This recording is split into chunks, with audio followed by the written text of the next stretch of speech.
Escuchan ustedes la lectura del libro Patriarcas y Profetas, capítulo 18, La noche de lucha.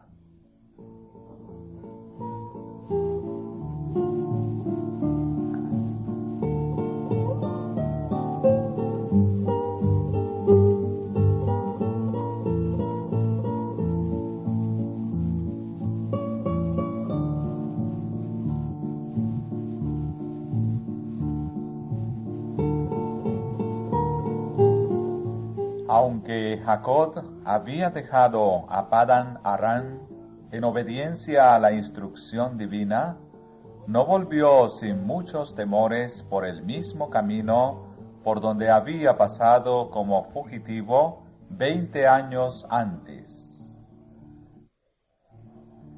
Recordaba siempre el pecado que había cometido al engañar a su padre.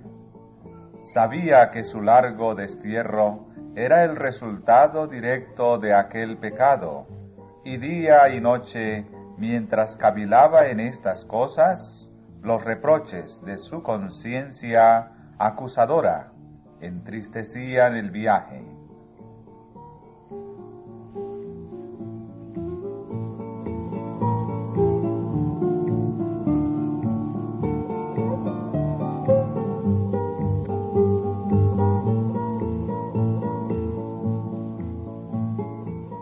Cuando las colinas de su patria aparecieron ante él en la lejanía, el corazón del patriarca se sintió profundamente conmovido. Todo el pasado se presentó vivamente ante él. Al recordar su pecado, pensó también en la gracia de Dios hacia él y en las promesas de ayuda y dirección divinas.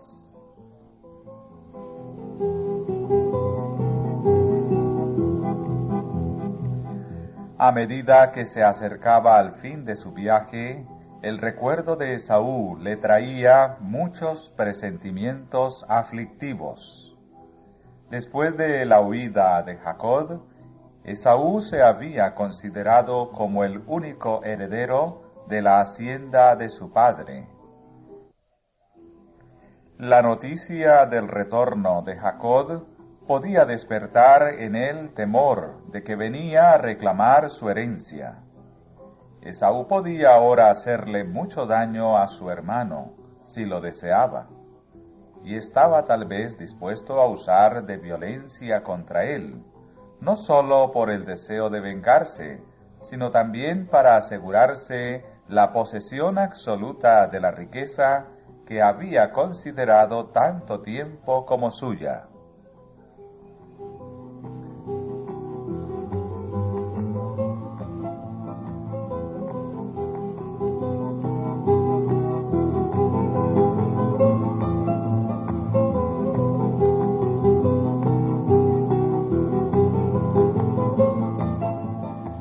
Nuevamente el Señor dio a Jacob otra señal del amparo divino. Mientras viajaba hacia el sur del monte de Galad, le pareció que 2 ejércitos de ángeles celestiales le rodeaban por delante y por detrás, y que avanzaban con su caravana, como para protegerla. Jacob se acordó de la visión que había tenido en Betel tanto tiempo antes, y su oprimido corazón se alivió con esta prueba de que los mensajeros divinos, que al huir de Canaán le habían infundido esperanza y ánimo, le custodiarían ahora que regresaba. Y dijo: el campo de Dios es este, y llamó el nombre de aquel lugar Mahanaim, o sea, los 2 campos o 2 ejércitos.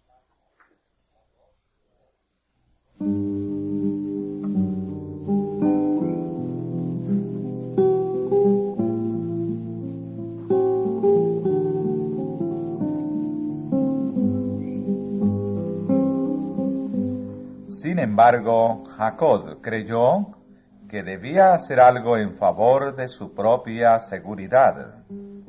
Mandó, pues, mensajeros a su hermano con un saludo conciliatorio. Los instruyó respecto a las palabras exactas con las cuales se habían de dirigir a Esaú. Se había predicho que ya antes del nacimiento de los dos hermanos, que el mayor serviría al menor, y para que el recuerdo de esto no fuese motivo de amargura, dijo Jacob a los siervos, que los mandaba a mi señor Esaú, y cuando fuesen llevados ante él, debían referirse a su amo como tu siervo Jacob. Y para quitar el temor de que volvía como indigente errante para reclamar la herencia de su padre, Jacob le mandó decir en su mensaje: tengo vacas, y asnos, y ovejas, y siervos y siervas. Y envío a decirlo a mi señor, por hallar gracia en tus ojos.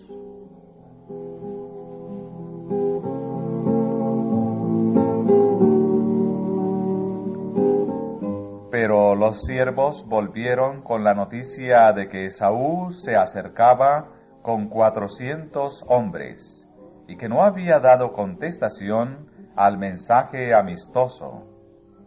Parecía cierto que venía para vengarse. El terror se apoderó del campamento. Entonces Jacob tuvo gran temor y angustióse. No podía volverse y temía avanzar. Sus acompañantes, desarmados y desamparados, no tenían la menor preparación para hacer frente a un encuentro hostil. Por eso los dividió en dos grupos, de modo que si uno fuese atacado, el otro tuviera ocasión de huir. De sus muchos ganados mandó generosos regalos a Esaú con un mensaje amistoso.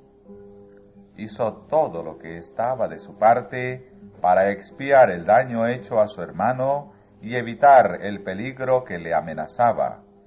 Y luego, con humildad y arrepentimiento, pidió así la protección divina. Jehová, que me dijiste: vuélvete a tu tierra y a tu parentela, y yo te haré bien.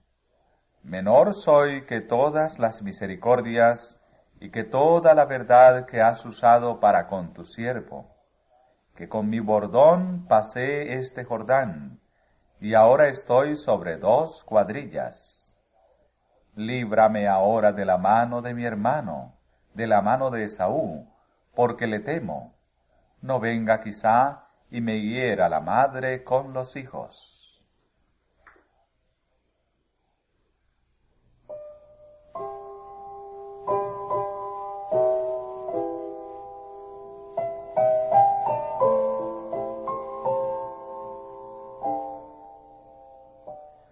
Había llegado ahora al río Jaboc, y cuando vino la noche, Jacob mandó a su familia cruzar por el vado al otro lado del río, quedándose él solo atrás.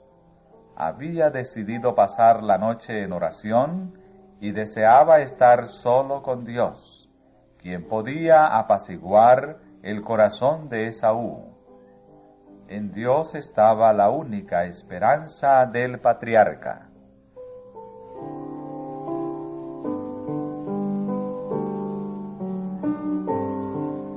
Era una región solitaria y montañosa, madriguera de fieras y escondite de salteadores y asesinos. Jacob, solo e indefenso, se inclinó a tierra profundamente acongojado. Era medianoche. Todo lo que hacía apreciar la vida estaba lejos y expuesto al peligro y a la muerte. Lo que más le amargaba era el pensamiento de que su propio pecado había traído este peligro sobre los inocentes. Con vehementes exclamaciones y lágrimas oró delante de Dios.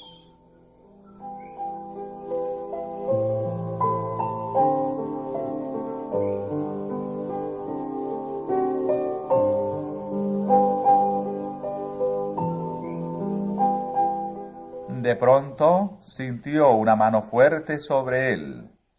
Creyó que un enemigo atentaba contra su vida y trató de librarse de las manos de su agresor. En las tinieblas los dos lucharon por predominar. No se pronunció una sola palabra, pero Jacob desplegó todas sus energías y ni un momento cejó en sus esfuerzos. Mientras así luchaba por su vida, el sentimiento de su culpa pesaba sobre su alma. Sus pecados surgieron ante él para alejarlo de Dios. Pero en su terrible aflicción recordaba las promesas del Señor, y su corazón exhalaba súplicas de misericordia.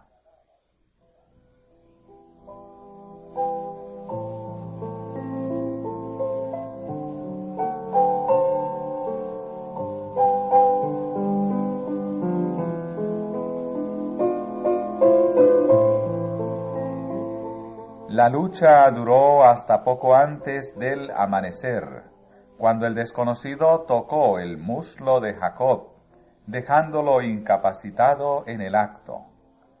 Entonces reconoció el patriarca el carácter de su adversario. Comprendió que había luchado con un mensajero celestial y que por eso sus esfuerzos casi sobrehumanos no habían obtenido la victoria. Era Cristo, el ángel del pacto, el que se había revelado a Jacob. El patriarca estaba imposibilitado y sufría el dolor más agudo, pero no aflojó su asidero. Completamente arrepentido y quebrantado, se aferró al ángel y lloró y rogóle, pidiéndole la bendición. Debía tener la seguridad de que su pecado estaba perdonado. El dolor físico no bastaba para apartar su mente de este objetivo. Su resolución se fortaleció y su fe se intensificó en fervor y perseverancia hasta el fin.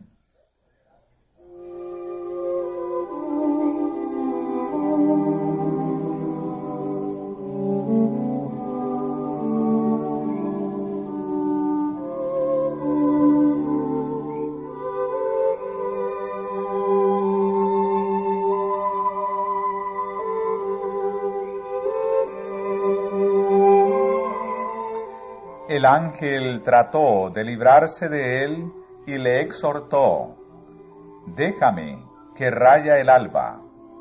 Pero Jacob contestó: «No te dejaré si no me bendices». Si esta hubiese sido una confianza jactanciosa y presumida, Jacob habría sido aniquilado en el acto.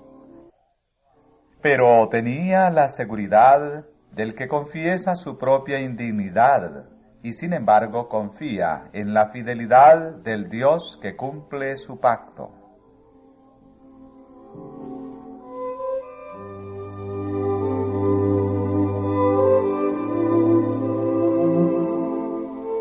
Jacob venció al ángel y prevaleció. Por su humillación, su arrepentimiento y la entrega de sí mismo, este pecador y extraviado mortal prevaleció ante la majestad del cielo. Se había asido con temblorosa mano de las promesas de Dios, y el corazón del amor infinito no pudo desoír los ruegos del pecador.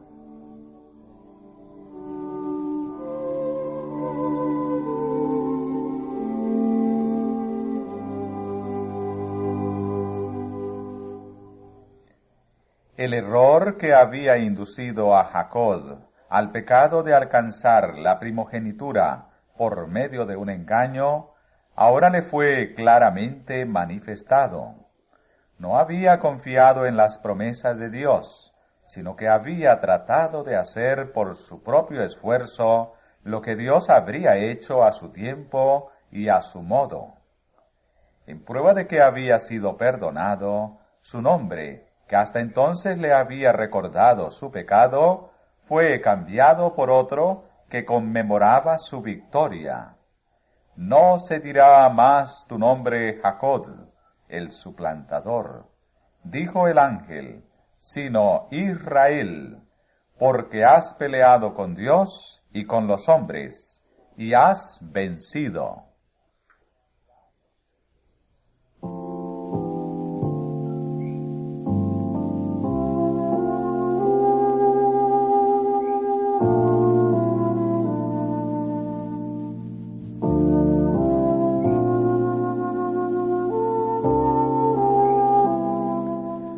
Jacob alcanzó la bendición que su alma había anhelado.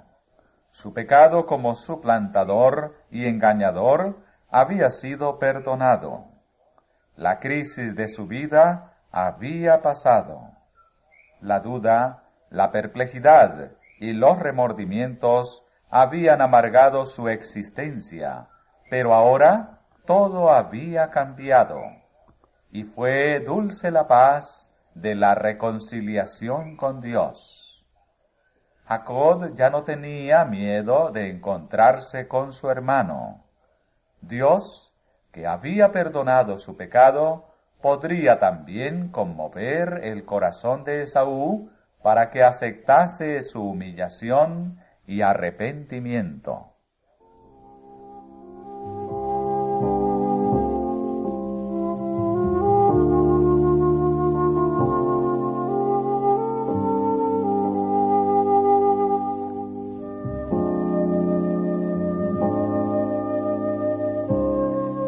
Mientras Jacob luchaba con el ángel, otro mensajero celestial fue enviado a Esaú. En un sueño, éste vio a su hermano desterrado durante 20 años de la casa de su padre. Presenció el dolor que sentiría al saber que su madre había muerto. Le vio rodeado de las huestes de Dios. Esaú relató este sueño a sus soldados, con la orden de que no hicieran daño alguno a Jacob, porque el Dios de su padre estaba con él.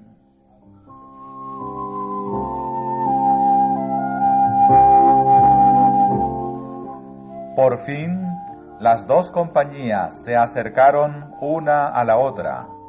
El jefe del desierto al frente de sus guerreros, y Jacob con sus mujeres e hijos, acompañado de pastores y siervas, y seguido de una larga hilera de rebaños y manadas.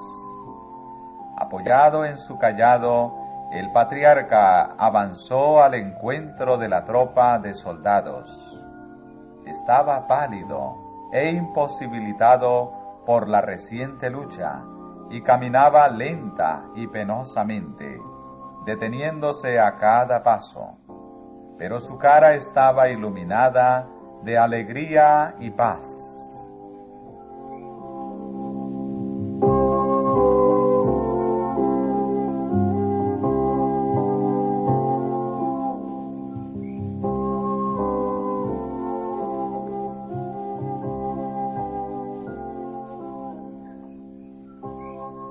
Al ver a su hermano cojo y doliente, Esaú corrió a su encuentro, y abrazóle, y echóse sobre su cuello, y le besó, y lloraron. Hasta los corazones de los rudos soldados de Esaú fueron conmovidos cuando presenciaron esta escena. A pesar de que él les había relatado su sueño, no podían explicarse el cambio que se había efectuado en su jefe. Aunque vieron la flaqueza del patriarca, lejos estuvieron de pensar que esa debilidad se había trocado en su fuerza.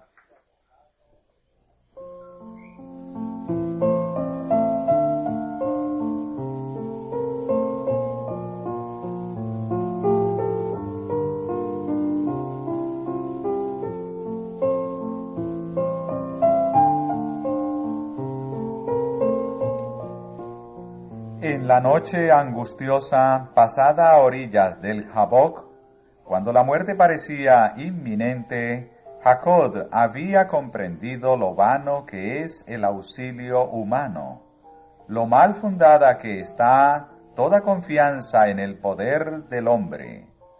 Vio que su única ayuda había de venir de aquel contra quien había pecado tan gravemente. Desamparado e indigno, invocó la divina promesa de misericordia hacia el pecador arrepentido. Aquella promesa era su garantía de que Dios le perdonaría y aceptaría. Los cielos y la tierra habrían de perecer antes de que aquella palabra faltase, y esto fue lo que le sostuvo durante aquella horrible lucha.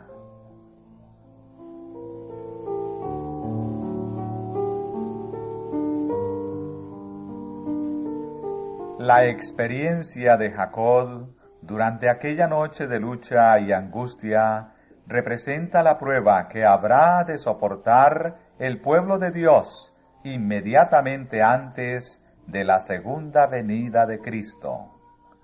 El profeta Jeremías, contemplando en santa visión nuestros días, dijo: «Hemos oído voz de temblor, espanto y no paz. Hanse tornado pálidos todos los rostros. Ah, cuán grande es aquel día, tanto que no hay otro semejante a él. Tiempo de angustia para Jacob, mas de ella será librado».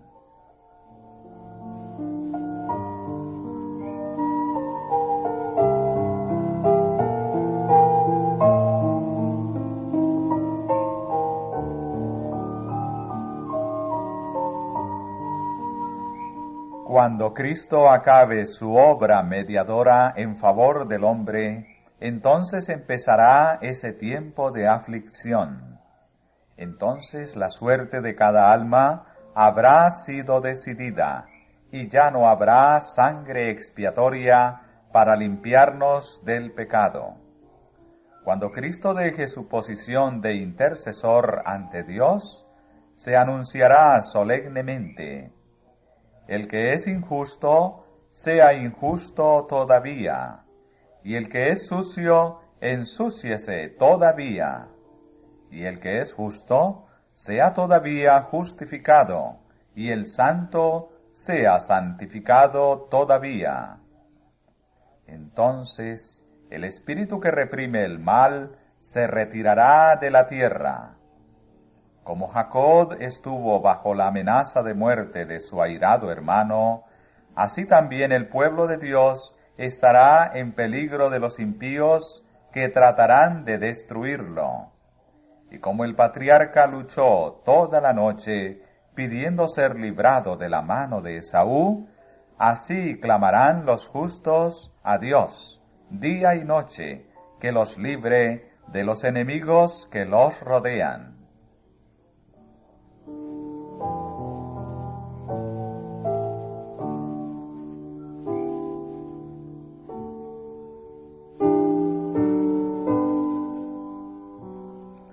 Satanás había acusado a Jacob ante los ángeles de Dios, reclamando el derecho de destruirlo por su pecado. Había incitado contra él a Esaú, y durante la larga noche de la lucha del patriarca, procuró hacerle sentir su culpabilidad para desanimarlo y quebrantar su confianza en Dios. Cuando en su angustia Jacob se asió del ángel y le suplicó con lágrimas, el mensajero celestial, para probar su fe, le recordó también su pecado y trató de librarse de él. Pero Jacob no se dejó desviar. Había aprendido que Dios es misericordioso y se apoyó en su misericordia. Se refirió a su arrepentimiento del pecado y pidió liberación. Mientras repasaba su vida, casi fue impulsado a la desesperación, pero se aferró al ángel y con fervientes y agonizantes súplicas insistió en sus ruegos hasta que prevaleció.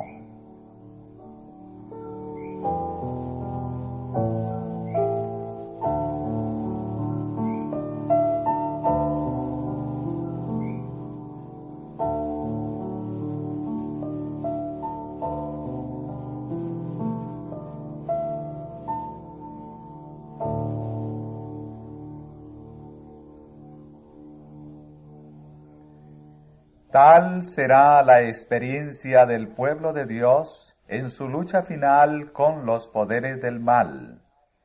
Dios probará la fe de sus seguidores, su constancia y su confianza en el poder de Él para librarlos.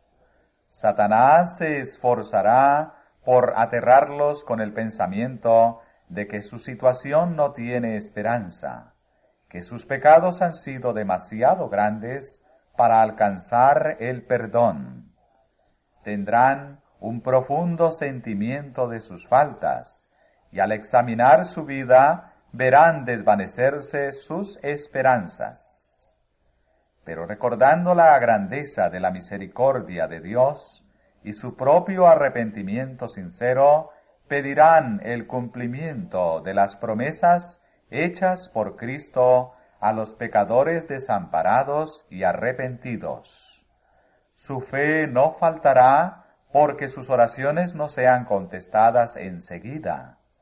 Se asirán del poder de Dios, como Jacob se asió del ángel, y el lenguaje de su alma será: no te dejaré si no me bendices.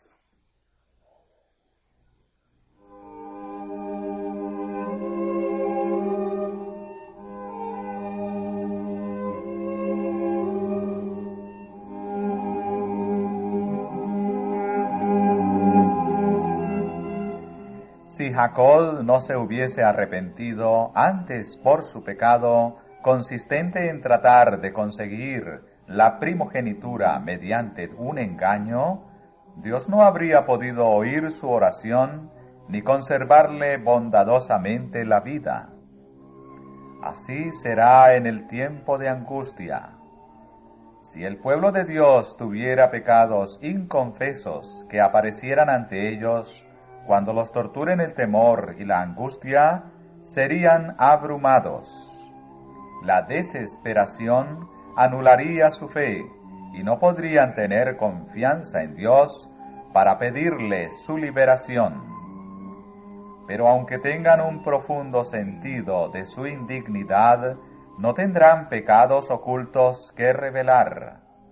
Sus pecados habrán sido borrados por la sangre expiatoria de Cristo, y no los podrán recordar.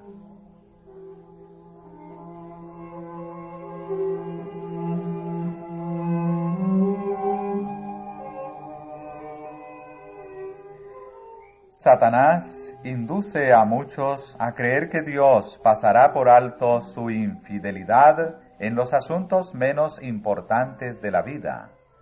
Pero en su proceder con Jacob, el Señor demostró que de ningún modo puede sancionar ni tolerar el mal. Todos los que traten de ocultar o excusar sus pecados y permitan que permanezcan en los libros del cielo inconfesos y sin perdón, serán vencidos por Satanás.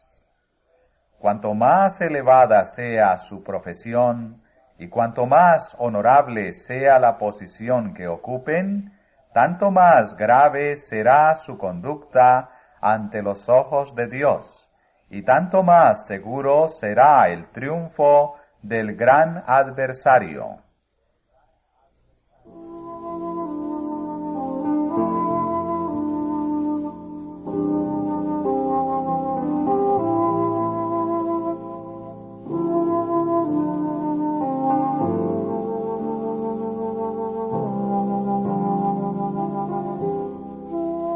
Sin embargo, la historia de Jacob es una promesa de que Dios no desechará a los que fueron arrastrados al pecado, pero que se han vuelto al Señor con verdadero arrepentimiento.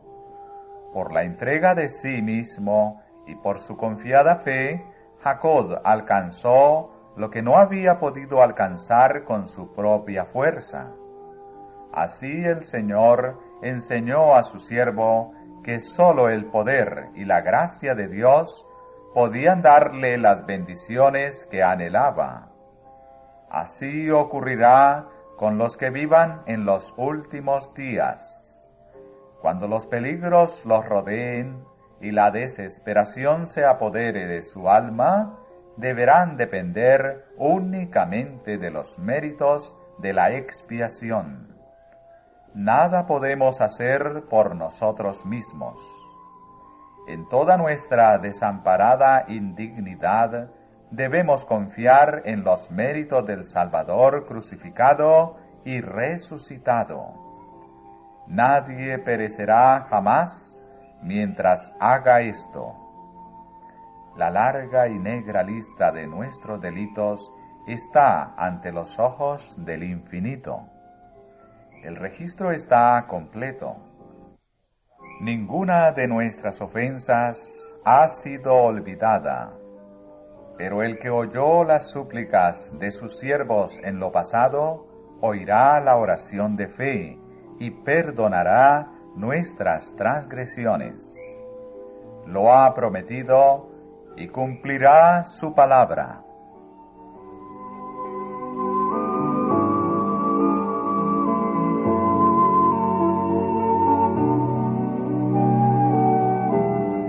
Jacob prevaleció porque fue perseverante y decidido. Su experiencia atestigua el poder de la oración insistente. Este es el tiempo en que debemos aprender la lección de la oración que prevalece y de la fe inquebrantable. Las mayores victorias de la Iglesia de Cristo o del cristiano no son las que se ganan mediante el talento o la educación, la riqueza o el favor de los hombres. Son las victorias que se alcanzan en la cámara de audiencia con Dios, cuando la fe fervorosa y agonizante se hace del poderoso brazo de la omnipotencia.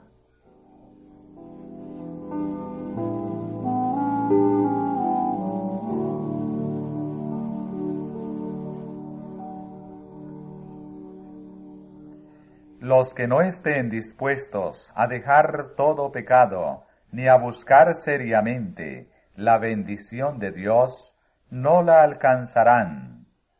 Pero todos los que se afirmen en las promesas de Dios, como lo hizo Jacob, y sean tan vehementes y constantes como lo fue él, alcanzarán el éxito que él alcanzó.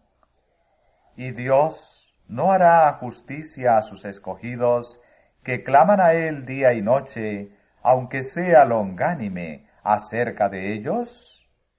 Os digo que los defenderá presto.